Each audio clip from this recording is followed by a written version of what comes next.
नमस्कार दोस्तों, मेरा नाम है निकित शर्मा और स्वागत है आज की इस वीडियो के अंदर। और आज हम काफ़ी इंपॉर्टेंट टॉपिक पर बात करने वाले हैं। तो वो है कि आपको अपनी कार के टायर्स के अंदर नाइट्रोजन फिल करवानी चाहिए या फिर सिंपल एयर। तो इससे रिलेटेड जो कार ओनर्स हैं उनके मन में क्वेश्चंस होते हैं और मिथ्स होते हैं, तो उनको हम आज की वीडियो में क्लियर करने वाले हैं। तो सबसे पहले मैं आपको बता देता हूँ कि अगर आप नाइट्रोजन फिल करवाते हैं या फिर सिंपल जो एयर जो हमारे एटमॉस्फेयर में होती है वो, तो सबसे पहले उस एयर के कंपोजिशन के बारे में हम बात करते हैं। तो एयर में 78% ऑलरेडी नाइट्रोजन होती है। यानी कि अगर आप अपनी कार के टायर्स के अंदर नाइट्रोजन फिल करवाते हैं तो वो आपको 95 से 99% तक मिलती है। वो भी पूरी 100% नहीं होती, मैं आपको स्टार्टिंग में ही क्लियर कर देता हूँ।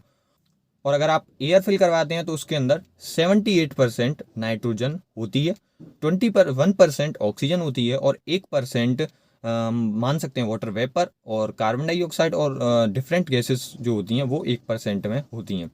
तो डिफरेंस ये है कि अगर आप नाइट्रोजन फिल करवाते हैं उसके अंदर आपको 95 से 99% नाइट्रोजन मिलती है, और आप एयर फिल करवाते हैं तो उसके भी अंदर 78% तो नाइट्रोजन होती है, लेकिन जो 21% ऑक्सीजन है और 1% जो वाटर वेपर और कार्बन डाइऑक्साइड है वो आपको उसके अंदर मिलती है।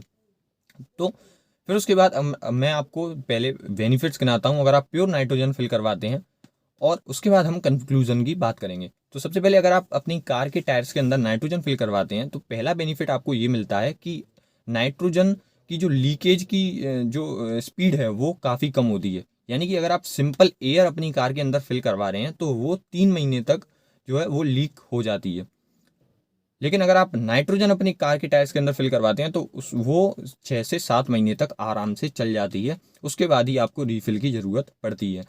क्यों? अब इसका रीज़न मैं आपको बता देता हूँ कि प्योर नाइट्रोजन अगर आप फिल करवाते हैं तो नाइट्रोजन का जो मॉलिक्यूल्स होते हैं वो थोड़े से साइज में बड़े होते हैं, तो वो आसानी से जो टायर्स हैं उसके अंदर से लीक नहीं कर पाते।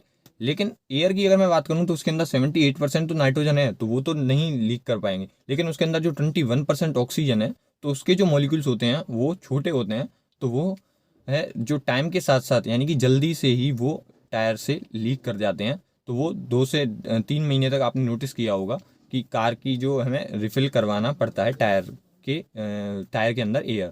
लेकिन नाइट्रोजन 6 से 7 महीने तक आपकी आराम से चल जाती है।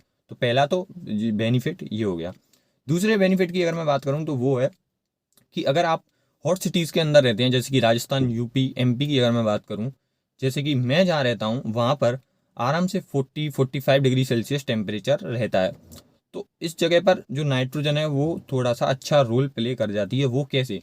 कि आपकी अगर आप हाईवे पर चलते हैं इतनी जो ज़्यादा टेम्परेचर पर, और आपके टायर फ्रिक्शन करता है, यानी कि आपकी कार जब रोड रोड पर दौड़ती है तो वहाँ आपका जो टेम्परेचर है कार का वो एटमॉस्फेयर से और भी इंक्रीज हो जाता है, 2 से 3 डिग्री सेल्सियस और ही ज़्यादा रहता है। तो उस केस में क्या होता है कि ऑक्सीजन, अगर आप सिंपल एयर आपने फिल करवा रखी है तो उसके अंदर ऑक्सीजन होती है, तो ऑक्सीजन की प्रॉपर्टी ये होती है कि वो टेम्परेचर के साथ एक्सपेंड कर जाती है। तो आपके जो कार है उसके टायर का ब्लास्ट होने के चांसेस बढ़ जाते हैं। लेकिन अगर आपने प्योर नाइट्रोजन फिल करवा रखी है तो उसके अंदर आपको बेनिफिट ये मिल जाता है कि नाइट्रोजन टेम्परेचर के साथ एक्सपेंड नहीं करती। तो वहाँ पर जो कार है वो आपके जो कार के टायर्स हैं उनके ब्लास्ट होने के जो चांसेस हैं वो काफ़ी कम रहते हैं सिंपल एयर से अगर हम कंपेयर करें तो दूसरा बेनिफिट ये हो जाता है। ये सिर्फ उन्हीं के लिए बेनिफिट रहता है जो हॉट सिटीज़ के अंदर, इंडिया के अंदर रहते हैं। तीसरे अगर मैं बेनिफिट की बात करूं तो वो है रस्टिंग से रिलेटेड। अब ये क्या होता है कि सिंपल एयर के अंदर ऑक्सीजन और वाटर वेपर होता है, और प्योर नाइट्रोजन के अंदर सिर्फ नाइट्रोजन होती है। तो उससे होता क्या है कि अगर आपके कार के अंदर हमने नाइट्रोजन फिल करी तो वहाँ पर वाटर वेपर कुछ होता नहीं है, तो जो रस्टिंग है उसके जो चांसेस हैं वो कम हो जाते हैं। लेकिन अगर आप सिंपल एयर भरवा रखिए तो उसके अंदर 1% वाटर वेपर है और ऑक्सीजन है, तो उससे क्या है, रस्टिंग के चांसेस बढ़ जाते हैं। लेकिन ये अब जो पॉइंट है वो काफ़ी अजीब सा लगता है मुझे। क्यों? क्योंकि अब जो अलॉयज़ हैं उनके अंदर जो रस्टिंग के चांसेस हैं वो काफ़ी कम हो जाते हैं। ये जो चीज़ें थी रस्टिंग वाली वो पहले चला करती थी जब अलॉय नहीं थे, तब काफ़ी ये बेनिफिट रहते थे। लेकिन अलॉय के अंदर आपको अच्छी कोटिंग मिलती है तो वहाँ पर रस्टिंग के चांसेस मुझे नहीं लगता कि कुछ हैं। तो ये बोला जाता है, ये पॉइंट बेनिफिट्स में गिना जाता है, लेकिन मुझे नहीं लगता ये नाइट्रोजन का बेनिफिट है। फोर्थ पॉइंट की अगर मैं बात करूँ तो वो ये है कि नाइट्रोजन का जो वेट होता है वो कम होता है और ऑक्सीजन का वेट थोड़ा सा ज़्यादा होता है। तो अगर आप प्योर नाइट्रोजन अपनी कार के अंदर फिल करवाते हैं तो जो आपका जो वेट है टायर्स के अंदर तो वो कम हो जाता है, तो आपका कहीं ना कहीं हल्का सा जो माइलेज है वो इंक्रीज़ हो जाता है। मैंने नोटिस नहीं किया, लेकिन कहा जाता है कि हो जाता है। मैं तो स्टार्टिंग के जो 2 पॉइंट हैं उन्हीं से एग्री करता हूँ, ये लास्ट के 2 मेरी समझ से बाहर हैं। अब उसके बाद हम बात करें तो ये हो गए नाइट्रोजन के बेनिफिट्स। अब कंक्लूज़न की अगर मैं बात करूं तो कंक्लूज़न एक तो ये है कि जैसा कि मैंने आपको ऑलरेडी बताया कि सिंपल एयर के अंदर भी 78% नाइट्रोजन होती है, तो वहाँ पर जो फैक्टर्स हैं वो ज़्यादा कोई डिफ़र नहीं करते। ऊपर से जो नाइट्रोजन है वो काफ़ी कॉस्टली भी आपको मिल सकती है। वो डिपेंड करता है आपकी सिटी के अंदर कितने स्टेशन हैं नाइट्रोजन फिल करने वाले। जैसे मैं अपनी सिटी के अंदर बताऊँ तो एक भी स्टेशन नहीं है। अगर कोई सिटी है उनके उसके अंदर एक ही स्टेशन है तो सिंपल सी बात है, वो 150-100 रुपये भी आपके ले सकता है चारों टायर के फिल करवाने के। कहीं पर प्राइस इसकी कम भी होती है अगर ज़्यादा स्टेशन होते हैं, तो उस टाइप से डिपेंड करता है इसका प्राइस।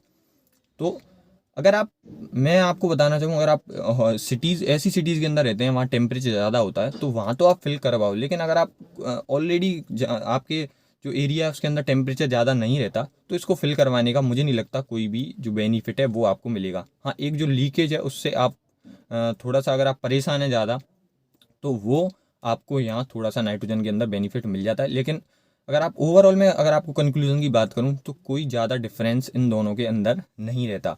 तो अगर आप सिंपल एयर फिल करवाना चाहें तो वो करवा सकते हैं, लेकिन अगर आपके यहाँ प्राइसेस जो नाइट्रोजन फिल करवाने की हैं वो भी थोड़ी बहुत ही डिफ़र कर रही हैं एयर से, तो आपको नाइट्रोजन फिल करवाना चाहिए, क्योंकि थोड़े बहुत तो उसके अंदर बेनिफिट आपको एक्स्ट्रा मिल जाते हैं। अगर आपकी जो एरिया है उसके अंदर प्राइसेस ज़्यादा नहीं है, तो अगर आपके जो एरिया में प्राइसेस अगर नाइट्रोजन फिल करवाने के ज़्यादा हैं तो आप सिंपल एयर ही फिल करवाओ, क्योंकि उसके अंदर ऑलरेडी 78% नाइट्रोजन है। अब नाइट्रोजन फिल करवाने से रिलेटेड मैं आपको कुछ जो पॉइंट्स हैं वो आपको ध्यान रखने हैं, तो वो मैं आपको बताता हूँ।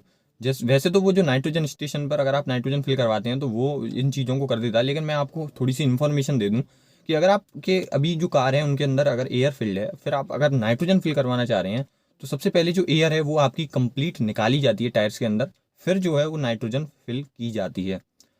दूसरी चीज़ ये है कि आप अगर आप नाइट्रोजन फिल करवाएंगे तो वहाँ पर देखेंगे कि आपको ग्रीन कैप दी जाती हैं, जो है आपको ग्रीन कैप वहाँ से मिलेंगी स्टेशन से, तो वो वहाँ पर लगाई जाती हैं जिससे कि पता चल जाए कि आपके टायर्स के अंदर नाइट्रोजन फिल है।